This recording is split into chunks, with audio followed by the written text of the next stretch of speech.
दोस्तों, रोज़ की तरह आनंद लिखनी ब्लॉग पे सबका हार्दिक स्वागत है।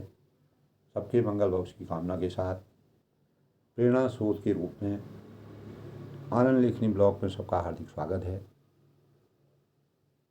आज मैं प्रेरणा के भावों को व्यक्त करते हुए हमारे अंतःकरण से हमें ईर्ष्या रूपी अभिशाप से कैसे अपने जीवन को चरितार्थ करना चाहिए।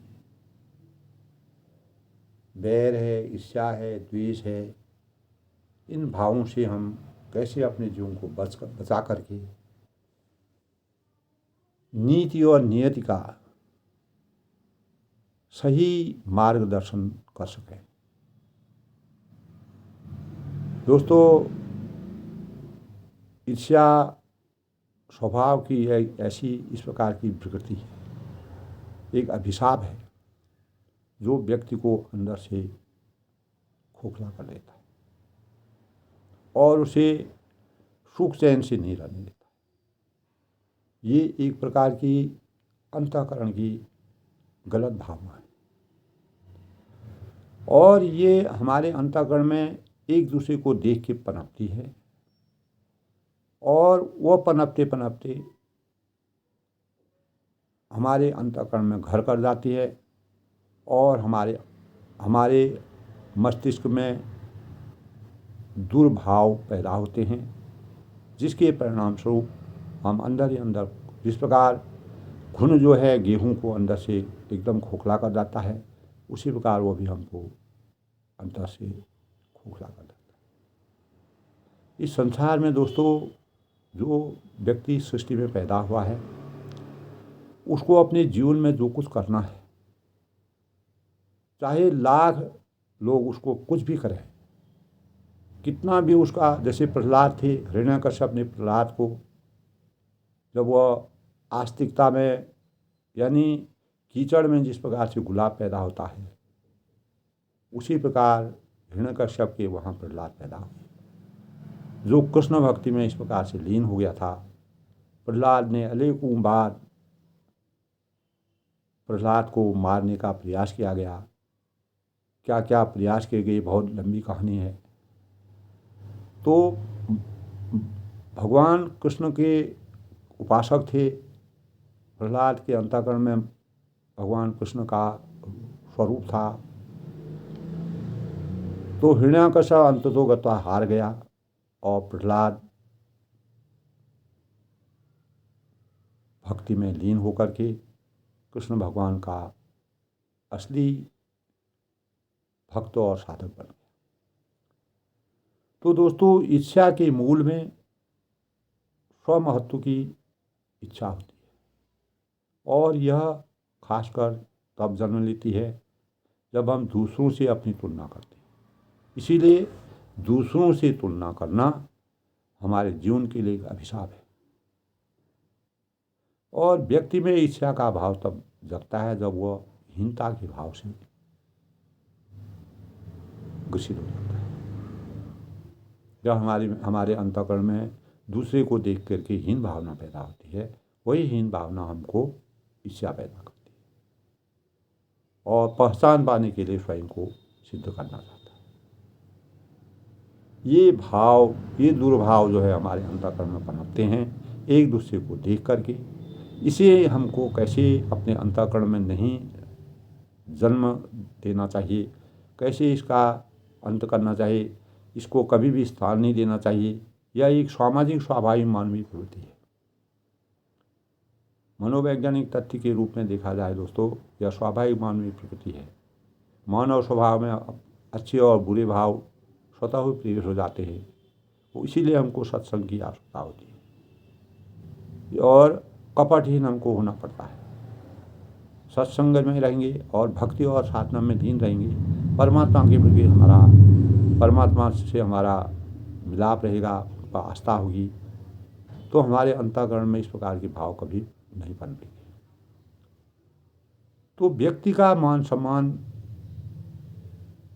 अगर वह चाहता है, उस क्षेत्र में यदि कोई दूसरा अगर अच्छा आदमी आता है तो उसमें ईर्ष्या के भाव पनपने लगते हैं। लेकिन ऐसी स्थिति में दूसरे को नीचा दिखाने में, अपनी ऊर्जा बर्बाद करना किसी भी रूप में उचित नहीं लगता है। ये प्रासंगिक नहीं है। इसी को रोकने की आज ज़रूरत है दोस्तों। और जो आजकल स्कूल हैं, कॉलेज हैं, घर है, परिवार है, समाज है, अनेक प्रकार की इस प्रकार की राजनीति है, आध्यात्म में भी दोस्तों इस प्रकार के लोग पैदा हो गए हैं जिनके अंदर अनेक प्रकार के एक दूसरे को देख करके तनाव पैदा होता है। एक प्रकार की मार काट की प्रतियोगिता जैसी हो गई और नाना प्रकार के नकारात्मक भावों के कारण समाज जो है, समाज में आपस में हीनता के भाव पैदा हो गए। तो इसी ईर्ष्या को, इससे भावों से हम कैसे बचें? कोई अपने सहकर्मी को या अपने जो श्रेष्ठ होता है, जिसको बॉस कहते हैं इंग्लिश में, प्रशंसा को नहीं सुन सकते हैं। और कोई अपनी प्रतिद्वंदी की प्रगति फलने फूलने या व्यवसाय में नहीं देख सकते। पता नहीं ये मानव स्वभाव में किस प्रकार से, यानी अंतःकरण में उनकी गलत विचार उनके बारे में आते हैं और अपने संबंधियों के आगे बढ़ते नहीं देख सकते। यानी जो बड़ा है वही बढ़े, जो बड़ा नहीं है उसको नीचे ही रहने दो। इस प्रकार के भाव समाज में व्याप्त है। ये क्यों होता है, इसका क्या कारण है? ये मानव जीवन की अपनी अपनी सोच पर आधारित है। ऐसे में उनकी जो भावनाएं हैं, निंदा है, चुगली है और नुक्ताचीनी है, तर्क वितर्क हैं, उनके अंतःकरण में व्यक्त होते रहते हैं। अच्छा करने पर भी उनको वो तर्क कुछ न कुछ करेंगे। मैं भी उसमें शामिल हूँ। तो सब उसी प्रकार का भाव इस समाज में व्याप्त हैं। इसीलिए हमको इसके बारे में सोच विचार करने की आवश्यकता है आज के परिवेश में, अपने अस्तित्व की रक्षा करने के लिए। ऐसे में उनकी इस रूप में ईर्ष्या एक तरह की विकृति है। जिस प्रकार विष होता है, विष अगर शरीर में जाता है तो वह पूरे शरीर को विषाक्त कर जाता है। इसी प्रकार जो ईर्ष्या की भावनाएं होती हैं वह हमारे अंतःकरण में जैसी पनपती हैं तो हमारा अंतःकरण दूषित होने लगता है और दूसरों का दुख सामान्य व्यक्ति में सहानुभूति के भाव जगाता है। लेकिन ईर्ष्यालु में नहीं। एक ईर्ष्यालु व्यक्ति कभी चैन से नहीं बैठ पाता है। अब हम किसको ईर्ष्यालु कहें, किसको कहें, ये सबको अपना निरीक्षण, अपना आत्मनिरीक्षण खुद करना चाहिए।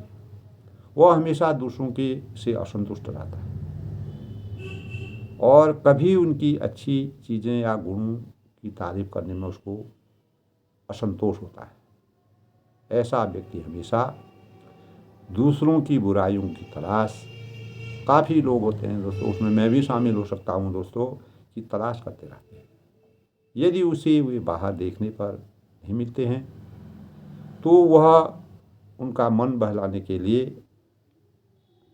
स्वयं ही बनाकर उन्हें लांछित करने की कोशिश करता है। अनेक प्रकार के इस प्रकार के लोग समाज में हैं दोस्तों, जो अपने निजी फायदे के लिए, निजी हित के लिए, दूसरे के स्वरूप को गिराने के लिए, दूसरे के उन्नति को देख करके उसको परेशान करने के लिए। तो भाग्य दोस्तों, इस संसार में मनुष्य जब पैदा होता है, हम जिस क्षण जिस घड़ी पैदा होते हैं, हमको जितने प्रकार के कर्तव्यों को इस संसार में करना होगा वह हमें परमात्मा द्वारा निर्दिष्ट होता है और वही मार्ग हमको मिलता है। उसी भाव से हम अपने जीवन को जीते हैं। उसमें किसी का दोष नहीं है। आप लाख किसी की इच्छा करें, उसका कुछ भी बिगड़ने वाला नहीं है। अंततोगत्वा सत्य की विजय होती है।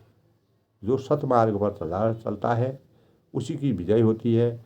और भले ही परेशानियाँ, कोई भी किसी का रास्ता कुछ समय के लिए अवरुद्ध कर सकता है, लेकिन उसका जीवन को, जो संपूर्ण जीवन है, उसके लिए कुछ नहीं करता। अगर हम गलत कार्य करेंगे तब हमें उसका प्रायश्चित करना पड़ेगा। तो दोस्तों, नीचा दिखाने तथा उनके सम्मान को बर्बाद करने के लिए अनेक लोग इस प्रकार के प्रयास करते हैं समाज में। ईर्ष्या से निजात पाने के लिए हमें सबसे पहले यह जानना होगा कि एक तरह की मानसिक विकार है तथा इसकी ठीक करने के उपाय हमें अपने अंतःकरण में जगाने होंगे और दूसरों के विषय में निरर्थक सोचकर अपनी शक्ति और ऊर्जा को बर्बाद नहीं करना चाहिए। यही सबसे बड़ी समझदारी है। और जिस क्षण इस किसी को ईर्ष्यावश घृणा करना या उसी क्षण हम अपने सुख या चैन और नींद, स्वास्थ्य, खुशियों की चाबी को अपने दूसरों के हाथों में थमा देते हैं, तो इस मनस्थिति में हमारा जो भोजन भी हमको सही ढंग से नहीं पच पाता है और तब हम चैन से भी नहीं जी सकते। इस प्रकार के भाव समाज में देखने को मिलते हैं दोस्तों। जो हमारा समाज है हम उसमें सभी लिप्त हैं, तो ऐसे में जीवन से खुशियाँ चली जाती हैं। जो वास्तविक खुशियाँ हैं उनको हम हमेशा के लिए न्यौछावर कर देते हैं और उसमें तनाव का हमारे जीवन में एक प्रकार का डिप्रेशन पैदा होता है, तनाव पैदा होता है।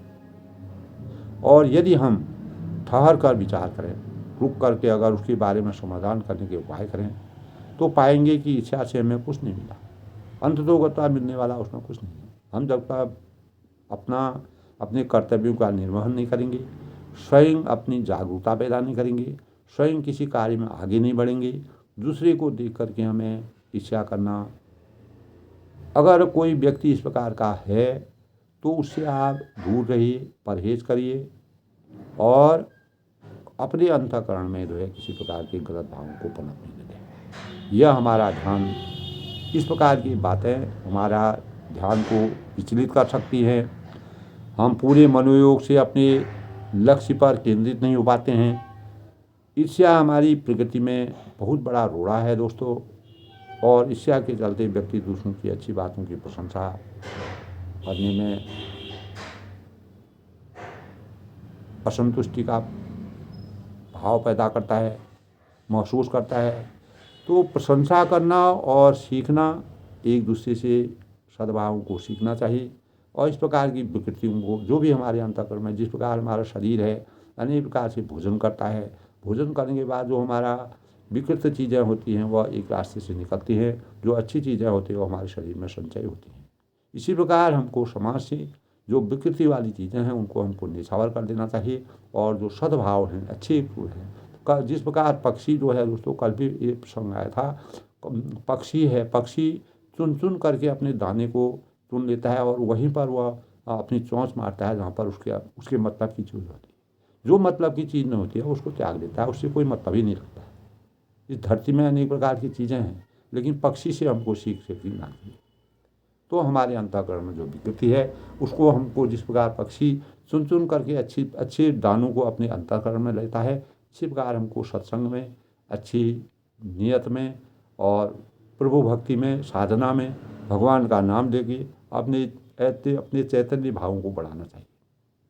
तो दोस्तों, यहाँ तक कि ईर्ष्या हमारे मन में इतना विकृत कर देती है कि स्वयं को दूसरों को श्रेष्ठ देखने लगने में भी हमको एक प्रकार की विकृति हमारे अंतःकरण में पैदा होती है। दूसरों से बेहतर, हम दूसरों को बेहतर नहीं देखना चाहते, लेकिन परमात्मा का ऐसा नहीं है। परमात्मा के भावों में हमारे कर्तव्यों के अनुसार हमको फलों की प्राप्ति होती है। कर्मण्येवाधिकारस्तु मा फलेषु कदाचन। तो परिश्रमेण ही सिद्धन्ति कार्याणि न मनोरथी, नहीं सुप्तस्य सिंहस्य वने मुखे मृगा। तो वन में शेर इतना बड़ा होता है, सब जानवरों से दूर रहते हैं, अगर वह परिश्रम नहीं करेगा, उसको भी अपना शिकार, उसको भी भोजन चाहिए, अपने भोजन की तलाश तब कर पाएगा जब वह परिश्रम करेगा। तो हमको अपने परिश्रम की तरफ ज़्यादा ध्यान देना है, अपनी सफलता की तरफ ध्यान देना है। हम क्या कर सकते हैं? दूसरों से तुलना करना हमारे लिए अभिशाप के समान हो जाता है, जो हमारे अंतःकरण में विकृति पैदा करता है, वही हमारे अंतःकरण में ईर्ष्या के भाव पैदा करता है। तो हमें इस अवस्था में विचार करना चाहिए, सूक्ष्म रूप से विचार करना चाहिए कि हम सब ईश्वर की संतान हैं। हम अनेकता में एकता के भावों को भारत भूमि में जानते हैं और अनंत संभावनाओं की क्षमताओं से हम भरपूर हैं। परमात्मा ने हमको 4 हाथ पाँव दे रखे हैं। पंच तत्व यह अदघ शरीरा है और क्षिति जल पावक गगन समीरा पंच तत्व यह अदघ शरीरा। इस शरीर में अगर 5 तत्व हैं, 5 तत्व से मिलकर के यह शरीर बना है, तो हम इसी शरीर के द्वारा समस्त कार्य अपने जीवन में कर सकते हैं। जैसे जैसे जीवन आगे बढ़ता है तो हम कार्यों को करने में समर्थवान नहीं होते। तो हमको परमात्मा का ध्यान अंत में लगाना चाहिए और समाज में सभी पर अपना स्थान रखना चाहिए और सबका अपना महत्व है। यदि हमें तुलना करनी हो तो स्वयं से तुलना करें, अपने आप में अपनी तुलना करनी चाहिए और इससे हम दूसरों की तुलना में अस्वीकार्य से मुक्त हो और इसी के साथ ईर्ष्या के भाव पर अंकुश लगेगा और हम अपनी लक्ष्य सिद्धि की ओर, लक्ष्य की तरफ बढ़ेंगे। तो दोस्तों, सबसे बड़ी चीज़ दूसरों से ईर्ष्या करना। अगर आपका अगर किसी से भाव नहीं मिलते हैं तो आप उससे दूरी बना के रहिए। तो असतो माँ सदगमयो तमसो माँ ज्योतिर्गमयो, ऐसे भावों को अपने अंतर्गत में रखिए। दूसरों की निंदा, दूसरों को दोषारोपण करना, अपने व्यक्तित्व को छोटा करना है और धीरे धीरे हम अपनी विश्वसनीयता को, अपनी प्रामाणिकता को खोने लगते हैं और एक दिन हमारे विचारों में गंभीरता भी खत्म हो जाती है और हमें कुछ भी नहीं मिलता है, न हम संतुष्ट हो पाते हैं। इसलिए कल दोस्तों मैंने बताया था इस जगह कि हंसना हमारे जीवन के लिए वरदान है। तो हमको हर परिस्थिति में हंसते रहना चाहिए, दूसरों को हंसाना चाहिए। यही हमारे अंतःकरण में जो ईर्ष्या के भावों को कभी पनपने नहीं देगा और साथ ही साथ संतोष का अनुभव हर परिस्थिति में करना चाहिए। परमात्मा हमारे अनेक बार हमारी परीक्षा लेते हैं, तो हमें किस परिस्थिति में कैसा रहना चाहिए। तो अनेक विद्वान हैं, बुद्धिजीवी हैं, विलक्षण प्रतिभा के लोग हैं, उनकी वाणी को, उनकी बातों को, उनकी अंतःकरण की बातों को अगर हम सुनते हैं तो हमें वहाँ अपना ध्यान आकर्षित करना चाहिए। वह हमें गुरुत्वाकर्षण, जिस प्रकार पृथ्वी गुरुत्वाकर्षण शक्ति पृथ्वी के अंदर होती है, वह प्रत्येक चीज़ को अपनी तरफ खींचती है। हमारे अंतःकरण में इस प्रकार के भाव होने चाहिए, परिष्कृत भाव होने चाहिए, जो हमें सद्गुणों को अपनी ओर आकर्षित करने का प्रयास करना चाहिए। तो दोस्तों, दूसरों की उन्नति पर दुखी होना के बजाय अपनी योग्यता और क्षमता को आगे लाएं, उसको तलाशें, उसको चुनें, उसका अन्वेषण करें। साथ ही एहसास भी महत्वपूर्ण है। यदि हम स्वेच्छा से परिवर्तन नहीं होते हैं, अपने को बदलने का प्रयास करना चाहिए। प्रकृति जिस प्रकार अपने स्वरूप को बदलती है, उसी प्रकार मानव को भी अपने स्वरूप को बदलने के भाव होने चाहिए। और अनेक प्रकार के संकेत हमारे जीवन में मिलते हैं। प्रकृति से हम अनेक प्रकार की चीज़ें सीखते हैं, अच्छाई बुराई सब प्रकृति से सीखते हैं। तो प्रकृति कई झंझटों के माध्यम से हमें संकेत देती है और हमें अनेक प्रकार के इस प्रकार के सत्य को स्वीकार करने के और सही मार्ग पर अनुकरण करने से प्रकृति तनाव, दबाव आदि के रूपों में हमें सुधरने के लिए सीख देती है, मौका देती है। और दोस्तों, ईर्ष्या के वशीभूत हम सत्य को विकृत रूप में देख रहे होते हैं। जब हम वास्तविक जो सत्य होता है उसमें भी हम विकृति का एहसास करते हैं। जब हमारे अंतःकरण में ईर्ष्या पनप जाती है, जैसे विष शरीर को फैल जाता है तो वह पूरे शरीर को विदीर्ण कर देता है, उसी प्रकार ईर्ष्या भी हमको अंदर से खोखला कर देती है।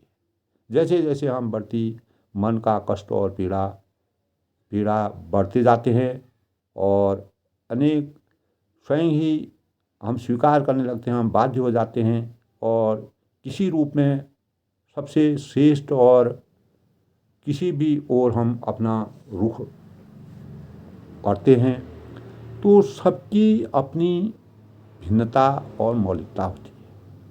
इस संसार में हर आदमी जो पैदा हुआ है उसकी अलग अलग भावना है। जिस प्रकार एक पिता के विपुल कुमारा हो, वहीं रूप रंग गुणशील अपारा। उसी प्रकार इस संसार में मानव भी अनेक प्रकार के होते हैं और हमें उसी रूप में विकसित होना चाहिए। ईर्ष्या मन और बुद्धि पर कब्जा कर लेती है। जब हमारे अंतःकरण में ईर्ष्या करती है तो हमारी बुद्धि भी काम नहीं करती है और तब हम सही गलत में भेद नहीं कर पाते। क्या सही है क्या गलत है उसमें हम किसी प्रकार का भेद नहीं कर पाते हैं। ईर्ष्या हमें जो नहीं है उसके दर्शन कराती है, जो हमारे हम कभी सोचते भी नहीं उसके भी दर्शन करा देती है। यानी अज्ञान रूपी अंधकार ज्ञान रूपी प्रकाश में अज्ञान रूपी अंधकार का प्रवेश हो जाता है। ईर्ष्या किसी हम भ्रम के शिकार हो जाते हैं और सत्य से दूर चले जाते हैं।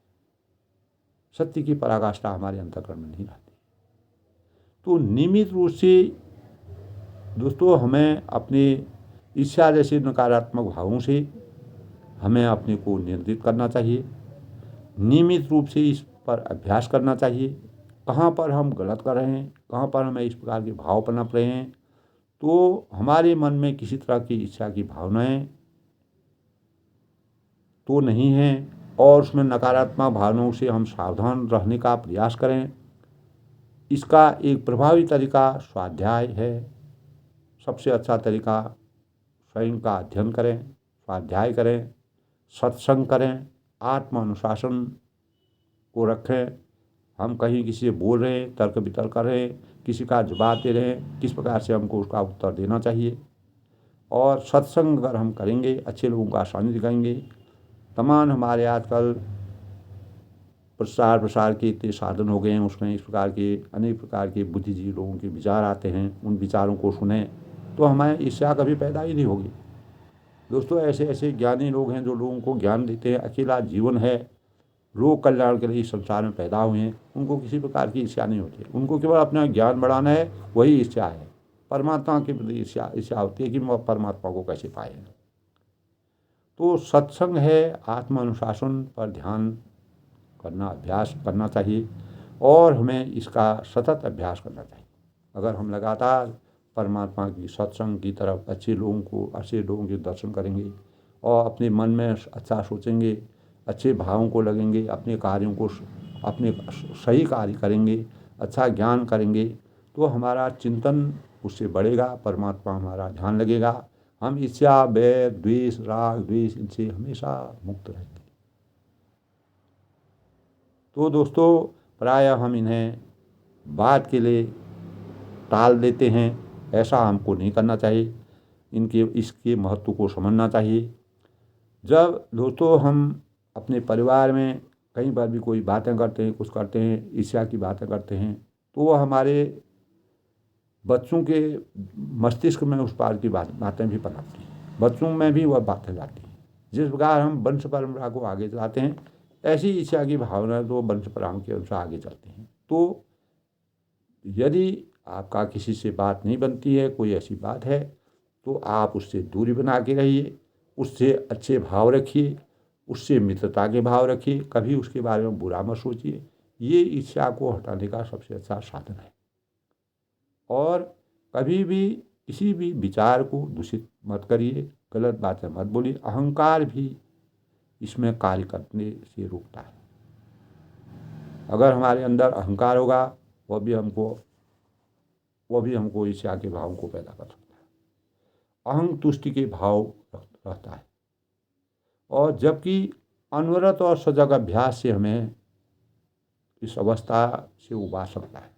अगर हम सतत प्रयास करें, लगातार परमात्मा का ध्यान करें, सत्संग में रहें, अच्छे विचारों को सोचें, अपने संस्कारों को सुदृढ़ करें, कभी भी किसी के बारे में गलत चिंतन ना करें, सबके बारे में अच्छी चीज़ सोचें, सबकी उन्नति के भाव सोचें, सबको आगे बढ़ना चाहिए, ऐसे प्रकार के भाव समझेंगे तो धैर्यपूर्वक आत्मनिरीक्षण अगर हम पूरी धैर्यता के साथ करेंगे तो आत्म परिष्कार ही हमको शांति दिला सकता है, हमको संतोषम परम सुखम की अनुभूति प्रदान कर सकता है और प्रसन्नता से हमारे अंतःकरण में प्रसन्नता का मर्म पैदा होता है, ज्ञान पैदा होता है और ईर्ष्या को त्यागने का यही सबसे बड़ा तरीका है। तब हम अपने जीवन को हम सार्थक बना सकते हैं और इस संसार में अपने सही तरीके से जीवन यापन करके सही मानवीयता के भावों को संजो कर रखने में अपना अमूल्य योगदान दे सकते हैं। सबके आजकल के आधुनिक जो बच्चे हैं लगातार प्रतिस्पर्धा की दौड़ में उनके लिए तमाम प्रकार की कठिनाइयाँ सतत पैदा हो रही हैं, चाहे वो जॉब के क्षेत्र में हो, पढ़ाई के क्षेत्र में हो, और जो आज की प्रतिस्पर्धा चली है विश्व के अंदर उस प्रतिस्पर्धा में। तो दोस्तों अपने जीवन को चरितार्थ करने के लिए किसी के प्रति गलत भावों को मत रखिए। अपने जीवन को उज्जवल बनाने के लिए सतत प्रयास करते रहिए, अनगिनत प्रयास करिए। वही आपके जीवन का सबसे बड़ा मानक है। दूसरों के साथ तुलना करने से अपना जीवन को बर्बाद होता है। हम दूसरों से तुलना न करते हुए अपने को देखें, अपना निरीक्षण करें, तभी हम सही मार्ग का सदुपयोग कर सकते हैं। सत्संग का और परमात्मा का ध्यान, परमात्मा का आशीर्वाद और अपनी सफलता, अपने लक्ष्यों तक पहुंचाने का हमारा उद्देश्य होना चाहिए। किसी से भी ईर्ष्या भाव को अपने अंतःकरण में विकृति को पैदा न होने दें। अगर किसी के अंतःकरण में इस प्रकार के भाव आ रहे हैं उसको हमेशा के लिए त्यागने का प्रयास करें। सबके मंगल भविष्य की कामना के साथ प्रेरणा स्रोत के रूप में आनंद लिखने ब्लॉग में सबका हार्दिक स्वागत है। इसी प्रकार दोस्तों में प्रेरणा स्वरूप रोज कोई न कोई नए भावों से आपसे रूबरू होता हूँ। सब लोग खुश रहें, प्रसन्न रहें।